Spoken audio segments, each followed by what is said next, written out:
My husband died 6 days ago. Even now, the silence in this house feels unnatural, louder than any sound. The kind of silence that presses on your chest when you try to breathe, that sneaks into the walls and watches you. I never realized how loud a home could be when someone you love is no longer in it. His name was James. He was the kind of man who kept everything in order, from the garage to the backyard to the radio on the kitchen counter, always tuned to 103.7 FM for those old blues records he loved. When he passed, the radio went silent too. I left it that way. I couldn't bear to touch it. For the first 3 nights after the funeral, I barely slept. Every creak in the floorboard, every settling groan of this old house made me flinch, but I told myself it was just the grief. That my mind was playing tricks on me, that it was normal. It wasn't. Because on the 4th night, the radio turned itself on. It was almost 2:40 in the morning. I was lying awake in bed, staring at the ceiling, when I heard it, the soft hum of static rising from the kitchen downstairs. Then, the music. It was James's favorite song. Ain't no sunshine when she's gone. I froze, not because the sound scared me, but because I knew that I hadn't touched that radio since he died. I hadn't gone near it. I crept downstairs barefoot, heart pounding in my throat. And there it was. The little kitchen radio, glowing faint blue in the darkness, volume set to the exact level James always kept it. And here's the strangest thing. It was playing from a CD. James hadn't used a CD in years. I reached to turn it off, but as soon as my finger brushed the knob, the music stopped. Just like that. The power light stayed on for a second, then dimmed out. I stood there alone in the dark kitchen, trembling and confused. Maybe it was a power glitch. Maybe I rolled onto the remote in bed, even though I hadn't seen that remote in months. Or maybe it was just James. A part of him, still lingering, watching. The next morning, I almost convinced myself it hadn't happened. I poured my coffee like usual. Fed our cat Button, who seemed more agitated than usual. She kept pawing at the hallway toward the basement door. I ignored it. I've gotten good at ignoring things lately. Until later that afternoon, when I went down to the garage. I hadn't stepped foot down there since before the funeral. James's truck, an old white Ford F-150, was parked just where he left it. Dusty, faded, quiet. But when I opened the door and stepped inside, the truck was spotless, dashboard gleaming, seats vacuumed, the floor mats brushed clean. Even the cup holder, which James always left cluttered with receipts and change, was empty and wiped down. There wasn't a single speck of dust anywhere inside. It was impossible. I hadn't cleaned it, I hadn't asked anyone to, and no one else had access to our garage. But the scent, that was what stopped me cold. The faint smell of his cologne, the one he wore every Sunday. I stood there, hand trembling on the steering wheel, staring at the passenger seat. And for a split second, just 1 second, I could swear I saw the impression of someone sitting there. Not visible, just the shape, the weight. Like something, or someone, had just gotten up. I didn't sleep that night either. I left the light on in the hallway, kept the radio unplugged, checked all the locks. And yet just after 2:40 a.m., I heard the garage door creak. Not open, just creak, as if it had moved, just slightly. Like something inside was shifting. Like someone was preparing to leave, or return. The next day, I did something I hadn't done since James passed.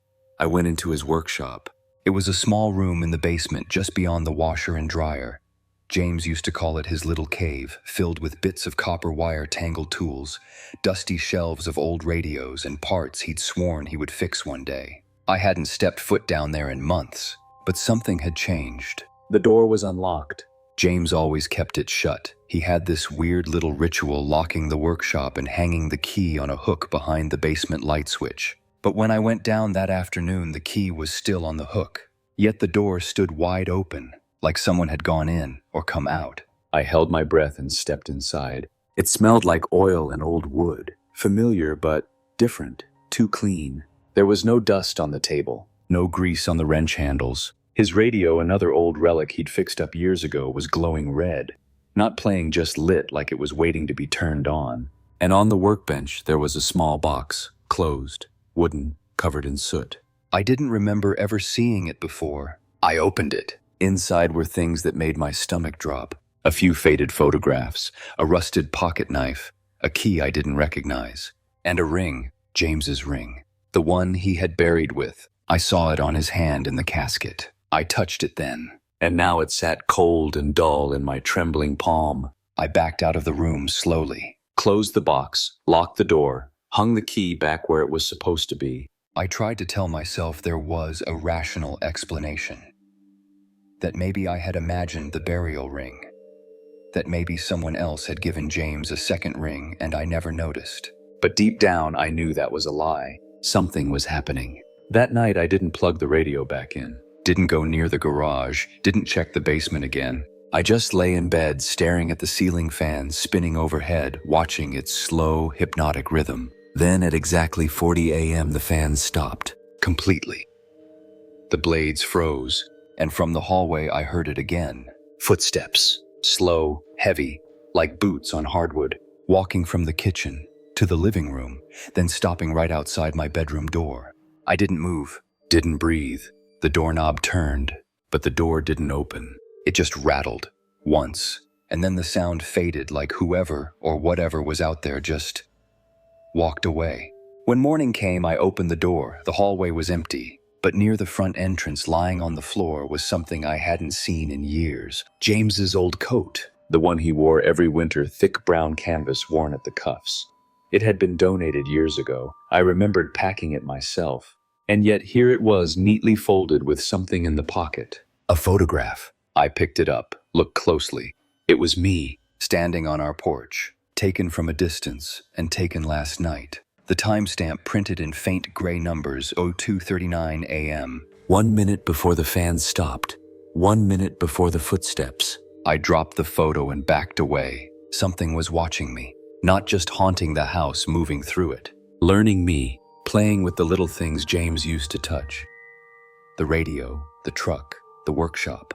It wasn't grief anymore. And it wasn't just James. Something else had come through. I didn't leave the house the next day, didn't answer the phone, didn't respond to the 3 messages my daughter left on my voicemail. I just sat at the kitchen table, staring at the old photograph I found in James's coat, the one of me standing on the porch at 2:39 a.m. Who took it? Why? And how did it end up inside a coat that hadn't existed in this house for years? Everywhere I turned, something was off. But one thing was always the same. The time. Every single event. Every chilling moment. 2:40 a.m. That night I stayed awake, determined to catch it, to find out what was really happening in this house. I brewed strong coffee. I kept every light on. I placed James's ring and the photo box on the kitchen table in plain view. And I waited. 2:30 came, then 2:35. Then a whisper. It came from the hallway wall, soft but clear. A man's voice, muffled like it was coming from inside the walls. I held my breath and listened. The voice didn't speak words. It hummed. A tune I recognized instantly. Ain't No Sunshine. James's song. Only it wasn't James's voice. It was lower, slower, distorted, like something imitating him. Then the kitchen lights flickered. The box on the table creaked open. I didn't touch it, but the lid slid back, revealing the ring again. And beside it now, a new item. A tiny cassette tape. I hadn't seen one in decades. And there was only one place in the house that still had a tape player, James's workshop. Against every ounce of fear in my chest, I picked up the tape and walked down the basement stairs. The air grew colder with each step. By the time I reached the door, my breath was fogging. In July, I unlocked the workshop and stepped inside. The red glow of the radio was still there, like it had been waiting for me. I slid the tape into the deck and pressed play. Silence, then a crackle, then James's voice. "Marianne, if you're hearing this..." I dropped the recorder. It clattered on the table, but the voice kept going. "Then they're already inside." I stared at the speaker, frozen in place. His voice continued, tired, slow, barely above a whisper. I tried to stop them. I kept them out for years. But the minute I got sick, I couldn't keep the doors closed anymore. I had to seal it in the truck. I thought that would be enough. The tape hissed. "But you brought it home, didn't you?" I staggered backward, heart racing. Brought what home? I hadn't brought anything. Except the truck. The one James used to drive. The one I found spotless in the garage, cleaned like it was brand new. But it hadn't moved in months. Had it? Suddenly from upstairs I heard a crash, followed by 3 slow, deliberate knocks. Not on the door, on the wall, right above where I stood. Like something was inside the drywall, clawing, dragging. And then came the worst part. It called my name, not like James would, not lovingly, not gently, but drawn out as if tasting each syllable.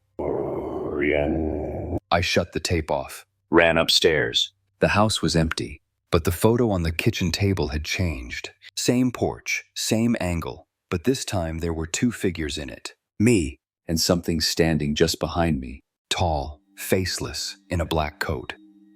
I didn't sleep that night. I didn't even sit down.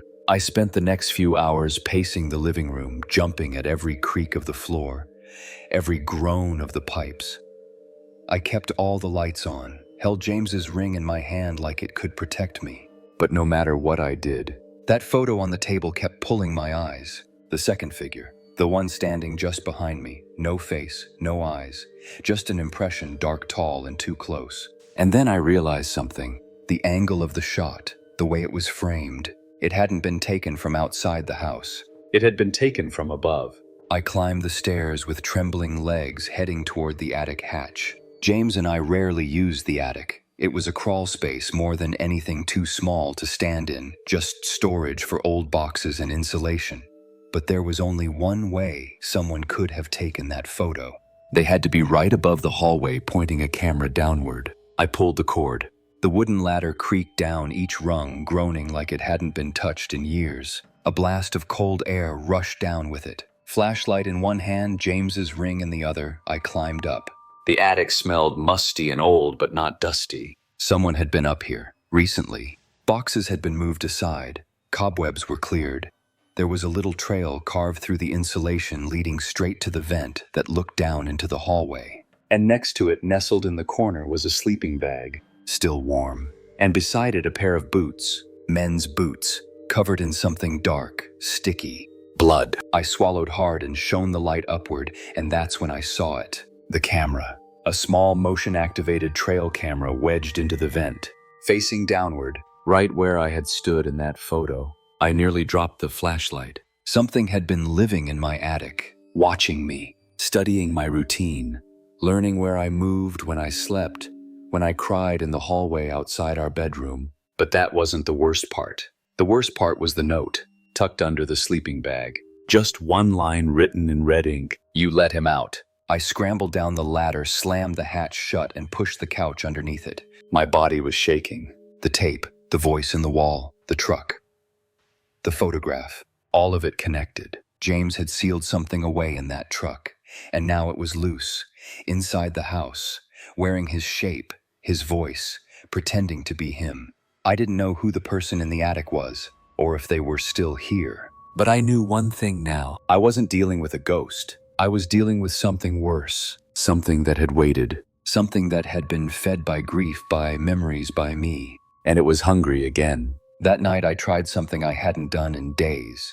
I prayed, not to bring James back, but to stop whatever was pretending to be him. I unplugged every radio, locked every door, turned off every light, hoping darkness might hide me. But at 2:40 a.m. on the dot, the power came back on, by itself. Lights flicked, radios buzzed, and from the garage, the sound of the truck engine turning over. I didn't even remember unlocking the garage. 1 second I was standing in the hallway, holding the phone, debating whether to call the police. The next I was outside barefoot in the cold night air, watching the garage door slowly rise. And the truck's engine was running. It hadn't moved in months. The keys hadn't left James's nightstand. But there it was, headlights flickering and the dark exhaust curling like breath into the cold air. I stepped inside. The interior lights blinked on. The driver's seat was empty, but the door was wide open, as if someone had just gotten out. And waiting on the passenger seat, another photograph. This one was older, black and white, torn at the edges. It showed a younger James, maybe in his early 20s, standing beside a rusted-out pickup truck. But the thing beside him wasn't human. It was tall, shadowed, and faceless. Same coat, same build, same void where a face should be. Written on the back of the photo in James's handwriting, 1977. The first time it followed me home. I stumbled backward, my chest tight, my breath catching. This wasn't new. This thing, whatever it was, had been with James long before me. He'd spent decades hiding it, keeping it out, sealing it away in layers of routine and silence and denial. And now with him gone, I had let it out. I reached for the truck keys in the ignition, determined to shut it off. But they weren't there. Instead, I found a chain hanging from the rearview mirror. On it was James's ring, the one I had found in the basement. The one I'd sworn was buried with him. But this one looked different. It was cracked down the middle like it had been split apart. When I touched it, I heard the voice again, soft, inside my skull. "Let me back in." I jerked my hand away. Suddenly, the garage lights exploded, every bulb shattering in sync. Darkness fell, and I wasn't alone. I felt the presence before I saw it, a shape in the driver's seat, slowly turning. No face, just a black void stretching across its head like someone had torn the face clean off. And from its chest, a wet voice crawled out. "James, let me drive. Now you will too." I screamed and slammed the door shut, ran inside, locked every door behind me. But the sound followed me. Not footsteps, not breathing, idling. That truck engine kept running. Even after I pulled the master fuse from the house panel, even after I unplugged everything, that low grinding hum never stopped. It buzzed in my ears, vibrated in my bones, like it was living inside me now. And then, a knock, 3 times, at the front door. Not rushed, not desperate, patient, like it had all the time in the world. I crept toward the peephole, heart pounding in my throat. But when I looked through, there was nothing there. No one on the porch. No truck in the driveway. Just the soft echo of the knock, repeating again. From the back door, then the garage, then the basement, then the attic. All at once. Knock, knock, knock. All from different parts of the house, all in perfect sync. It wasn't knocking to get in. It already was. The house had gone quiet. Not peaceful. Too quiet. No wind outside, no hum of the refrigerator, not even the ticking of the kitchen clock. Like the world itself was holding its breath. I stood in the living room, still clutching the cracked ring, unsure of what was real anymore. The knocks had stopped. The photos were gone. Even the truck was gone when I looked again. Had it all been in my head? No, not this, not him. Because when I turned toward the hallway mirror, I saw him, standing behind me. No face, no reflection. Just a tall, shifting void wrapped in James's old coat, flickering like a dying film reel. And as I watched frozen, he leaned forward without moving and whispered, without lips, "He's not here anymore. I am." The mirror shattered. I stumbled back, cut my hand on the glass. But the voice stayed in my head. Clearer now, closer, not whispering anymore. "I don't need his face. I just need yours." I ran. Outside, down the steps, into the night air that tasted like rust and static. Neighbors' windows were dark. Street lamps flickered and blinked out as I passed. There was nowhere to go, nowhere it couldn't follow, because the truth had already sunk in. It wasn't haunting the house. It was haunting me. I made it to the end of the block before I felt the cold again seeping into my spine. And when I turned around, the truck was there, parked at the corner, running, idling, waiting. Its headlights blinked once, then twice. Then the passenger door slowly opened, creaking in that same rhythm I remembered from James's long shifts late at night. I couldn't move. Something inside me knew. If I walked away, I'd live. If I stepped inside, I'd never leave again. But the seat was empty. No driver. Just a note resting on the dash. "Ride with me, one last time." And under it, James's wedding band, the one I buried him with. Untouched. Whole. I reached in to grab it. And when my fingers touched the ring, I saw everything. Every night James stayed up guarding the garage. Every whispered prayer, every ritual he performed just to keep that thing locked away. The entity, the one with no face, wasn't just haunting. It was looking for a host, someone vulnerable, someone grieving, someone like me. I dropped the ring. The illusion shattered. The truck vanished. I was standing in the middle of an empty road, alone, bleeding, crying, and finally awake. It's been 2 weeks. I sold the house, burned the photographs, moved to a tiny apartment on the opposite side of the state. But I still wake up at 2:40 a.m. every night, without fail. And sometimes, just sometimes, I hear the engine idling outside. Not loud, not threatening, just waiting. Because now I understand. It doesn't want to kill me. It wants to be me. And someday when the grief is too loud to bear, I might just let it.